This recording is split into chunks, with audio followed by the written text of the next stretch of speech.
Hello प्यारे बच्चों, welcome to आई पढ़ाई। कैसे हो आप सब लोग। देखो, अभी तक हम लोगों ने पोटेंशियल एनर्जी के बारे में मेन चीज़ें डिस्कस कर ली है, मतलब उसकी डेफिनेशन, उसका सिग्निफिकेंस क्या होता है।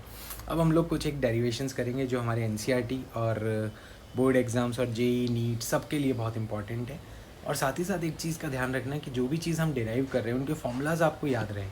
मतलब लगातार इन चीज़ों के फॉर्मूलाज की एक लिस्ट बना के अपने आसपास कहीं चिपका लो, स्टडी टेबल पे, सामने वाली वॉल पे, जिससे कि ये सब लगातार आपके दिमाग में फिट होते रहें। क्योंकि फॉर्मूलाज बहुत सारे हैं, धीरे धीरे ये लिस्ट बढ़ती जाएगी, सिलेबस आगे बढ़ेगा, नंबर ऑफ़ फॉर्मूलाज बढ़ेंगे।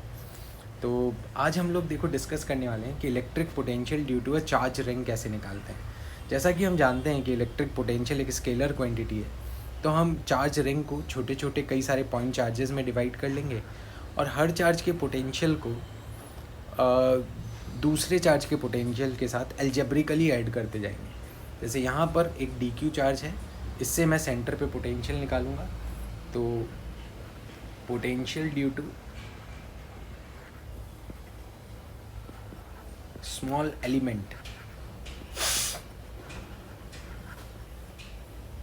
डी क्यू, तो वो हो जाएगा d v is equals to k d q by centre तक की डिस्टेंस आर। क्योंकि हमने देखा था कि भाई एक पॉइंट चार्ज का पोटेंशियल होता है के क्यू बाई आर, तो एक डी क्यू चार्ज का पोटेंशियल भी के क्यू बाई आर। अब देखो, इसमें अगर मैं इन सारे एलिमेंट्स के पोटेंशियल्स को ऐड करूँगा, एल्जेब्रिकली ऐड करना है, डायरेक्शन की कोई मतलब नहीं है, तो मैं कह सकता हूँ कि भाई simply it is integration of d v. जब मैं इंटीग्रेशन ऑफ डी वी करूँगा तो के और आर यहाँ पे कांस्टेंट रहेगा, क्योंकि हर एलिमेंट आर डिस्टेंस पे एग्जिस्ट करता है, तो मेरे पास सिर्फ डी क्यू बचेगा इंटीग्रेशन में। और sum of all charges D Q मतलब sum of all charges becomes Q. तो मतलब एक रिंग का पोटेंशियल उसके सेंटर पे के क्यू बाई आर हो।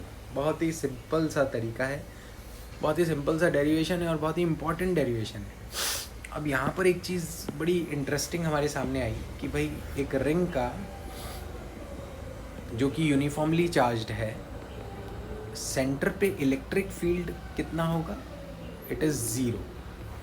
क्यों? क्योंकि वो एक वेक्टर क्वांटिटी है। इस वाले एलिमेंट की इलेक्ट्रिक फील्ड इसके जस्ट सामने वाले एलिमेंट की इलेक्ट्रिक फील्ड को कैंसिल आउट कर देती है, क्योंकि ये दोनों इक्वल एंड ऑपोजिट आएगी। और यही चीज़ अगर हम पोटेंशियल पे करें तो वो एक स्केलर क्वांटिटी है, ऐड होती जाएगी। तो potential V is k Q by r, while electric field at the centre is zero. अब इसके बाद अगर हम रिंग की एक्सिस पे पोटेंशियल निकालें तो यहाँ पर भी कॉन्सेप्ट वही रहेगा जो हमने इलेक्ट्रिक फील्ड निकालते हुए किया था। यहाँ पर एक डी क्यू एलिमेंट ले लेंगे, डी क्यू एलिमेंट का पी से डिस्टेंस अगर स्मॉल आर है तो डी वी हो जाएगा k d q by small r. अब अगर रिंग के किसी भी पॉइंट का पी से डिस्टेंस देखा जाए तो वो सेम ही आएगा आर, क्योंकि it is on the axis. ये वाला डिस्टेंस भी आर है, ये वाला डिस्टेंस भी आर है, सब आर डिस्टेंस पे इक्वल डिस्टेंस। तो जब मैं वी पोटेंशियल निकालूंगा तो it is sum of all, तो यहाँ से मैं के बाई आर को कांस्टेंट मान के बाहर लिख लूँगा और इंटीग्रेशन ऑफ डी क्यू बचेगा। तो यहाँ पर भी क्या फॉर्मूला आ गया? के क्यू बाई स्मॉल आर। बस यहाँ पर स्मॉल आर का मतलब रेडियस नहीं है, ठीक है, यहाँ पे नोट करके लिख लो, नॉट रेडियस, क्योंकि स्मॉल आर तो क्या है, वो हाइपोटेनियस वाली डिस्टेंस। मतलब अगर ये रिंग है जिसकी रेडियस है कैपिटल आर और यहाँ से इसका डिस्टेंस है एक्स, तो ये चीज़ स्मॉल आर है। तो स्मॉल आर को we can write as under root of x square plus capital r square. तो पोटेंशियल का ये भी फॉर्म हम याद रख सकते हैं, it is k Q by x square plus are square whole power half. अब अगर इसका हम ग्राफ प्लॉट करें विद x, मतलब on the axis it's distance x, अगर हम पोटेंशियल के साथ प्लॉट करें तो this graph is like this. मतलब potential is maximum at centre. x बढ़ेगा तो डिनोमिनेटर बढ़ेगा, पोटेंशियल कम होता जाएगा। तो ये कुछ इस नेचर का ग्राफ होगा। ठीक है। इसकी इलेक्ट्रिक फील्ड का ग्राफ भी आपको शायद याद हो, तो एक बार रिवाइज़ कर लेते हैं। किसी ने अगर नहीं देखा है तो प्रीवियस सेशन में जाके देख सकते हैं। यहाँ पर ये ऐसा ग्राफ बनेगा, यहाँ पर ये ऐसा ग्राफ। और ये भी चीज़ याद रखनी होती है कि रेडियस बाय √2 पे इलेक्ट्रिक फील्ड मैक्सिमम आती है। ये वाला ग्राफ था electric field on the axis of ring, और पिछला वाला ये जो ग्राफ हमने बनाया है ये potential on the axis of ring. तो रिंग के लिए जो फॉर्मूला है वो याद रखना बहुत ही आसान है, KQ/R होता है। एक एक्सिस पे वो R डिस्टेंस √(x² + R² है, और सेंटर पे इट इज़ KQ/R रेडियस के बराबर है। यहाँ पे R डिस्टेंस रेडियस और हाइपोटेनियस वाला डिस्टेंस हो गया। अब अगर हम आगे बढ़ें कि भाई एक चार्ज डिस्क का पोटेंशियल उसकी एक्सिस पे क्या होगा, है ना। तो देखो y हाइट पे मैंने एक छोटी सी रिंग कंसिडर की जिसकी थिकनेस dy है,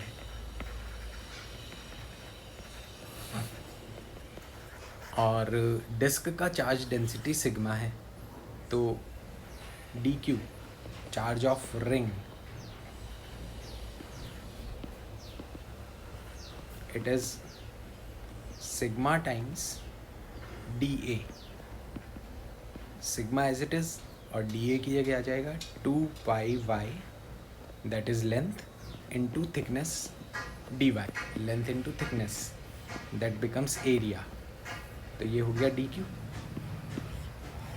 और हमने यहाँ पे रिंग को एलिमेंट क्यों माना, क्योंकि डिस्क पे अगर मैं पॉइंट चार्ज लेने जाऊँ तो यहाँ पे इनफाइनाइट पॉइंट चार्ज बन जाएंगे। देखो dq dq dq करते हुए इनफाइनाइट पॉइंट चार्ज बन जाएंगे, और उनकी सबकी डिस्टेंस p पॉइंट से रेंडमली अलग अलग आएगी।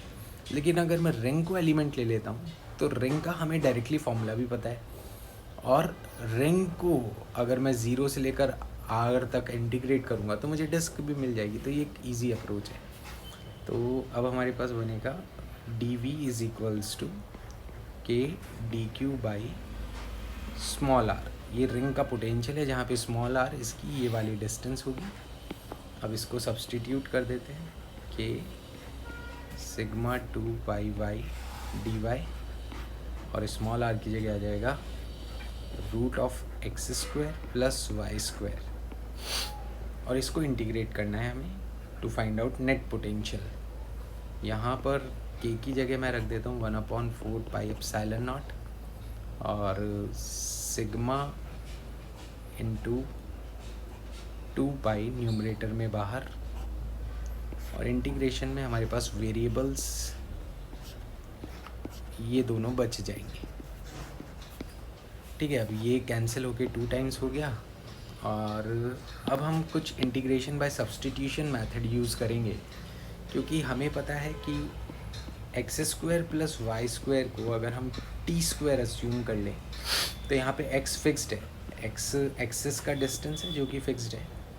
इसको डिफरेंशिएट किया जाए तो 2y dy is 2t dt बन जाएगा।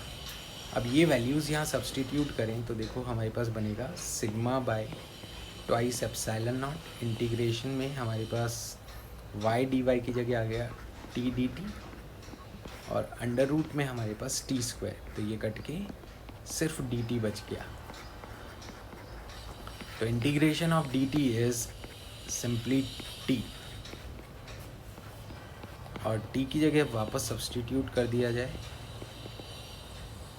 इसकी वैल्यू जो हमने मानी थी x² + y², और अब इसकी लिमिट्स y की जो लिमिट है वो है 0 से कैपिटल R तक। तो ये बन जाएगा sigma upon twice ε0 √(x² + r², minus अगर हम y की जगह 0 डालेंगे तो it is x। That is potential of a disc on its axis. तो ये फॉर्मूला भी याद रखने वाला ही है, टू मेमोराइज दिस फॉर्मूला। अब डिस्क के पोटेंशियल को अगर हम प्लॉट करना चाहें तो बहुत ही रैंडम सा प्लॉट होगा, इसलिए इसकी ज़रूरत नहीं है डिस्क के पोटेंशियल की वैल्यू की। बट जैसे अगर पूछ लिया जाए what is the potential at centre, तो at centre we can say x is equals to 0, और x इज इक्वल्स टू 0 तो v आ जाएगा sigma capital R by twice epsilon not. तो इस तरह से डिस्क के फॉर्मूला को हम अलग अलग पोजीशन के लिए यूज़ कर सकते हैं। नेक्स्ट देखो इक्वेशन के बारे में डिस्कस कर लेते हैं।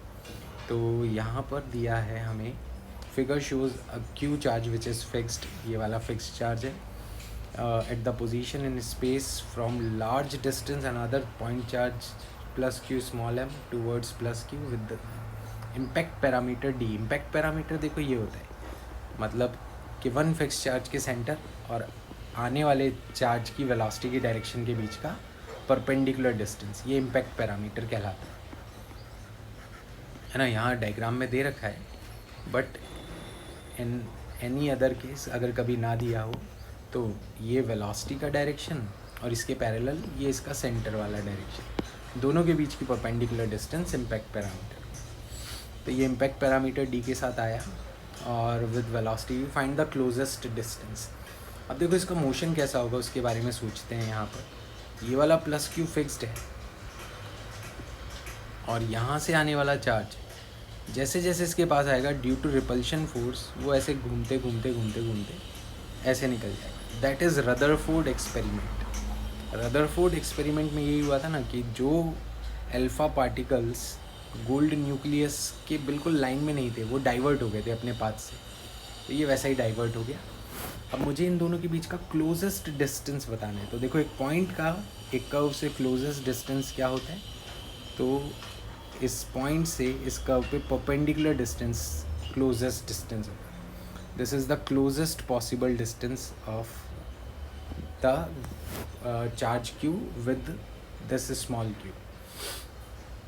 अब ये क्लोजेस्ट डिस्टेंस स्मॉल आर कैसे पता चलेगा, तो यहाँ पे अब हम जो चीज़ें अप्लाई कर सकते हैं ना उनको हमेशा रट लो, याद रखो, क्योंकि यही कॉन्सेप्ट है जो हम यहाँ लगा सकते हैं और सिंपलेस्ट वे से इसको सॉल्व कर सकते हैं। जब ये यहाँ पहुँचेगा तो उस मोमेंट पे इसकी वेलोसिटी कुछ v होगी या v नॉट होगी मान लेते हैं इनिशियली, क्योंकि v दे रखी है बहुत दूर जब था। तो एक तो हम यहाँ पे एनर्जी कंजर्वेशन लगाएंगे, एनर्जी कंजर्वेशन, क्योंकि कोई फ्रिक्शनल फोर्स नहीं है जिसकी वजह से एनर्जी लॉस होती हो। तो ये बन जाएगा initial kinetic energy plus initial potential energy is equals to final kinetic plus final potential. Initial kinetic energy is half mv², और क्योंकि ये बहुत दूर है तो initial potential energy is 0। Final kinetic energy is half mv0², और final potential energy is k capital Q small q by r। K Q1 Q2 by r होती है, हमें यहाँ पे r निकालना है। r तो निकालना है लेकिन यहाँ पे v0 एक अननोन फंस गया हमारे पास। तो अब दूसरी चीज़ हम यहाँ लगाते हैं angular momentum conservation. Angular momentum conservation किसका, ये जो चार्ज इसकी तरफ आ रहा है उसका, और किसके about, with respect to fixed charge. Fixed charge के रिस्पेक्ट में ऐसा करेंगे हम। यहाँ पे मोमेंटम कंजर्वेशन नहीं लगा सकते। Momentum conservation not valid. क्यों नहीं है वैलिड, क्योंकि जो फिक्स्ड चार्ज है ना उसको जिस जगह फिक्स किया गया है वो as an external force count किया जाएगा। तो जब फिक्स चार्ज को फिक्स किया है तो कहीं ना कहीं बांधा होगा तो वो एक्सटर्नल फोर्स है। तो fixed position apply external force, और एक्सटर्नल फोर्स आ गया तो मतलब यहाँ पे मोमेंटम कंजर्वेशन नॉट वैलिड है। तो भाई एंगुलर मोमेंटम क्यों वैलिड है, क्योंकि टॉर्क नहीं लग रहा है किस पे, आने वाले चार्ज पे। टॉर्क क्यों नहीं लग रहा है, क्योंकि देखो रेफरेंस पॉइंट ये है और जो फोर्स होगा इन दोनों का वो इसी के about radially equal and opposite लगेगा। इलेक्ट्रोस्टैटिक फोर्स है ना, इलेक्ट्रोस्टैटिक फोर्स इसी लाइन पे लग रहा है, तो फोर्स जब उसी लाइन पे लगे जिस पे डिस्टेंस एग्जिस्ट करती है तो r क्रॉस f 0 हो जाएगा, टॉर्क 0 है। तो यहाँ पे टॉर्क तो ज़ीरो हो गया लेकिन फोर्स ज़ीरो नहीं हुआ, इसलिए मोमेंटम कंजर्वेशन तो नहीं लगेगा, लेकिन टॉर्क की वजह से एंगुलर मोमेंटम कंजर्वेशन लगेगा।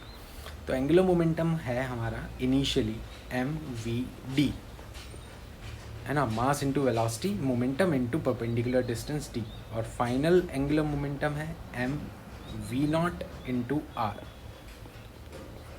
ये कैंसिल, v0 की जगह हम रख देंगे vd/r, और अब ये वैल्यू यहाँ पे रखने पे हमारे पास आएगा हाफ mv², और इसको लेफ़्ट साइड राइट साइड में रखें, हाफ mv²d² प्लस kq/r।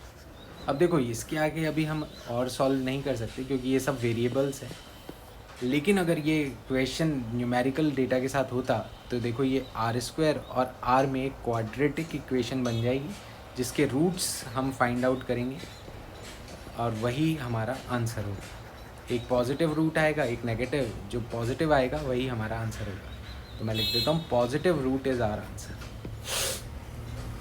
ठीक है, अभी के लिए हम यहाँ पर छोड़ सकते हैं क्योंकि हमें सिर्फ डिस्टेंस के बारे में पूछा है, तो डिस्टेंस यहाँ पे पॉजिटिव नेगेटिव से कैलकुलेट कर पाएंगे। तो ये एक सिंपल सा कॉन्सेप्ट हो गया। हमेशा इस टाइप के क्वेश्चन में ये दो कॉन्सेप्ट लगेंगे और इन दो कॉन्सेप्ट्स को हमेशा याद रखना कि फिक्स्ड चार्ज में एंगुलर मोमेंटम कंजर्वेशन लगता है और एनर्जी कंजर्वेशन लगता है। सिंपल। नेक्स्ट देखो, इस क्वेश्चन में ऐसा पूछा गया है कि मिनिमम वेलोसिटी क्या हो जिससे कि ये पार्टिकल रिंग को क्रॉस कर जाए। और रिंग क्या है, रिंग भी एक चार्ज्ड रिंग है, यहाँ पे शायद ये मेंशन करना भूल गए हैं क्वेश्चन में। रिंग भी एक चार्ज्ड रिंग है और इस पे भी सेम ही चार्ज है। मान लो हमने कम वेलोसिटी दी तो रिंग के रिपल्शन फोर्स की वजह से ये यहाँ कहीं रुकेगा और घूम के वापस पीछे आ जाएगा, अगर कम वेलोसिटी दी तो। लेकिन अगर हम सफिशिएंटली लार्ज वेलोसिटी दें तो ये इसके सेंटर को क्रॉस कर जाए, बस हम इतनी वेलोसिटी दें कि बस ये सेंटर को क्रॉस कर जाए, क्योंकि जैसे ही सेंटर को क्रॉस करके इधर आएगा ना तो रिंग का रिपल्शन फोर्स इसको अपने आप दूर भगा देगा। तो हम ऐसे क्वेश्चन में क्या चाहेंगे कि it just able to cross the centre. तो concept is what here, the concept is it just able to cross the centre of ring. और देखो इस टाइप के क्वेश्चन में क्योंकि ये जस्ट सेंटर को क्रॉस कर रहा है तो हम क्या चाहेंगे इसमें कि रिंग के सेंटर तक पहुँचते पहुँचते इस चार्ज की इस डायरेक्शन में जो वेलोसिटी है वो नियरली ज़ीरो हो, मतलब ज़ीरो से थोड़ी सी बड़ी हो तो काम चल जाएगा, क्योंकि वो जैसे ही सेंटर को क्रॉस करेगा ज़ीरो से थोड़ी सी ज़्यादा वेलोसिटी पे, तो बस फिर रिंग का रिपल्शन फोर्स उसको लेफ़्ट साइड में पुश कर देगा। रिंग क्या है, रिंग की जो इलेक्ट्रिक फील्ड होती है ना वो रिंग के राइट साइड में इधर होती है, क्योंकि इसका ग्राफ आपने देखा था अभी ऐसा होता है पॉजिटिव ग्राफ, और रिंग के लेफ़्ट साइड में वो इधर होती है क्योंकि वो ग्राफ ऐसा होता है। तो एक बार अगर चार्ज पार्टिकल ने सेंटर को क्रॉस करके लेफ़्ट में आया तो मतलब रिंग की इलेक्ट्रिक फील्ड उसको लेफ़्ट में ले जाएगी, और जब तक वो राइट में है तब तक रिंग की इलेक्ट्रिक फील्ड उसको राइट में पुश करेगी। तो अब ये कॉन्सेप्ट यूज़ करते हैं हम बाय एनर्जी कंजर्वेशन मेथड। अब एनर्जी कंजर्वेशन कैसे लगाएंगे, initial kinetic energy plus initial potential energy is equals to final potential plus final kinetic. अब देखो initial potential energy of the ring, इसको हम लिखेंगे V into Q plus half mv0²। Final potential energy of the ring is V' into Q plus kinetic energy zero, क्योंकि nearly zero speed से पहुंच रहा है। अब now what is V and what is V'? तो देखो V और V' ring की वजह से चार्ज का पोटेंशियल है, जैसा कि बताया था मैंने, पोटेंशियल एनर्जी होती है उस पॉइंट का पोटेंशियल इनटू उस पॉइंट का चार्ज। तो चार्ज तो हमारे पास Q है, लेकिन उस पॉइंट का पोटेंशियल मतलब पहले तो हम P पॉइंट का पोटेंशियल लिखेंगे यहाँ पर, फिर सेंटर का पोटेंशियल लिखेंगे यहाँ पर, क्योंकि हम इनिशियल और फाइनल पोजीशन कहाँ मान रहे हैं, P पॉइंट और सेंटर। तो देखो P पॉइंट का पोटेंशियल हो जाएगा K capital Q upon root of R² plus are square into small Q plus half M V naught square, और ये हो जाएगा K Q by capital R into small Q. अब इसको सॉल्व करना है हमें। Half M V naught square is equals to K capital Q small Q by R minus K capital Q small Q by root 2r, और यहाँ से we naught square हो जाएगा 2k capital Q small Q by R, R और M भी divide में कर देते हैं, और 1 minus 1 upon root 2। With the help of this you can find the velocity, कम से कम कितनी वेलोसिटी दे जिससे कि ये सेंटर को क्रॉस कर जाए। तो सेंटर को क्रॉस करने के लिए जो वेलोसिटी चाहिए वो इस एक्सप्रेशन से मिल जाएगी। देखो कॉन्सेप्ट की बात ये हो गई कि भाई जहाँ पे फ्रिक्शन नहीं होता, फ्रिक्शनल फोर्स ज़ीरो होते हैं, वहाँ पर हम एनर्जी कंजर्वेशन लगा देते हैं, और जहाँ पर फोर्स ज़ीरो होता है वहाँ पे मोमेंटम कंजर्वेशन भी लग जाता है, और जहाँ पे टॉर्क ज़ीरो होता है वहाँ पर एंगुलर मोमेंटम कंजर्वेशन लगता है। तो ये सारी चीज़ें हैं जो हमें हमेशा ध्यान रखनी है, और बस इसी के हिसाब से हम लोग क्वेश्चन को सॉल्व करते रहते हैं। जहाँ हमें फोर्स ज़ीरो दिखेगा वहाँ पे हम मोमेंटम कंजर्वेशन लगाएंगे, एनर्जी कंजर्वेशन फ्रिक्शन की एब्सेंस में लगेगा। तो ये सारी चीज़ें ध्यान रखनी है। तो आज के लिए हम लोगों को बस यही कॉन्सेप्ट्स हैं जो रिवाइज़ करने हैं। एक बार मैं लिख देता हूँ। पोटेंशियल ऑफ रिंग कहाँ पे, एक सेंटर पे और एक एक्सेस पे। दूसरा हम लगाएंगे पोटेंशियल ऑफ डिस्क। फिर तीसरा हम कॉन्सेप्ट रिवाइज करेंगे energy conservation and momentum conservation. बस ये सारी चीज़ें आज के लिए हमें रिवाइज़ करनी है, और ये सब चीज़ें जब आप एक बार रिवाइज़ कर लोगे तो नेक्स्ट सेशन में आपको और भी मज़ा आएगा। तो till then take care and stay connected with us, and please do subscribe if you have not subscribe so far. आप लोगों को सारे सेशंस एकदम सीक्वेंस में मिलेंगे, सब चीज़ें आपको एकदम ऑर्डर में मिलेंगी, जिससे कि आपको और आपके फ्रेंड्स को मैक्सिमम बेनिफिट हो। Thank you so much.